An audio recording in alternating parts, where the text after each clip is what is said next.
আলু বেগুন দিয়ে মৌরলা মাছের ঝোল। প্রথমেই কিছুটা মৌরলা মাছ কেটে ধুয়ে জল ঝরিয়ে নিয়ে হাফ চামচ হলুদ আর হাফ চামচ লবণ দিয়ে দিলাম। লবণ হলুদটা খুব ভালো করে মাছের সঙ্গে মাখিয়ে নিয়ে কড়াইতে তেল গরম করে, তেলটা গরম হয়ে গেলে কড়াই গায়ে ভালো করে ছড়িয়ে দিলাম। তারপরে লবণ হলুদ মাখানো মাছগুলো দিয়ে দিলাম। মাছগুলো উল্টে পাল্টে একটু কড়া করে ভেজে নেব। চুনো মাছ কড়া করে ভাজলেই খেতে ভালো লাগে। মাছগুলো উল্টে পাল্টে কড়া করে ভেজে নিয়েছি, মাছগুলোকে উঠিয়ে নেব।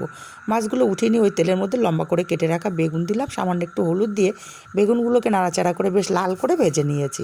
এখন বেগুনগুলোকে উঠিয়ে নিয়ে কড়াইতে আর একটু তেল দিয়ে লম্বা করে কেটে রাখা আলু দিয়ে দিলাম। আলুগুলোকে নাড়াচাড়া করে ভেজে নেব। আলুগুলো ভাজা হতে হতে মশলা করে নেব। একটা বাটির মধ্যে হাফ চামচ হলুদ, হাফ চামচ ধনে গুঁড়ো, হাফ চামচ জিরে গুঁড়ো আর হাফ চামচ লঙ্কার গুঁড়ো দিয়ে অল্প জল দিয়ে গুলে নিয়েছি।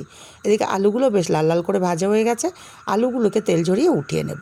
আলুগুলো উঠিয়ে নিয়ে এই তেলের মধ্যে দিয়ে দেবো সামান্য একটু কালো জিরে আর দিয়ে দেবো পেঁয়াজ কুচি। পেঁয়াজ কুচিটা একটু লাল লাল করে ভেজে নেওয়ার পরে গুলে রাখা মশলাটা দিয়ে দিলাম। মশলাটাকে দিয়ে ভালো করে কষিয়ে নিয়ে তেল ছেড়ে গেলে তারপর দিয়ে দিলাম ভেজে রাখা আলুগুলোকে দিয়ে নাড়াচাড়া করে স্বাদ মতো লবণ আর একটা টমেটো দিয়ে আলুগুলোকে মিনিট 2-3 সময় নিয়ে ভালো করে কষিয়ে নিয়ে দিয়ে দেবো পরিমাণ মতো জল।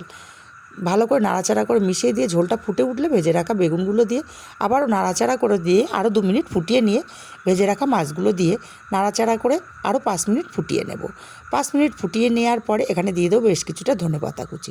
ধনেপাতা কুচিটাকে দিয়ে ভালো করে মিশিয়ে নামিয়ে নিলে রেডি।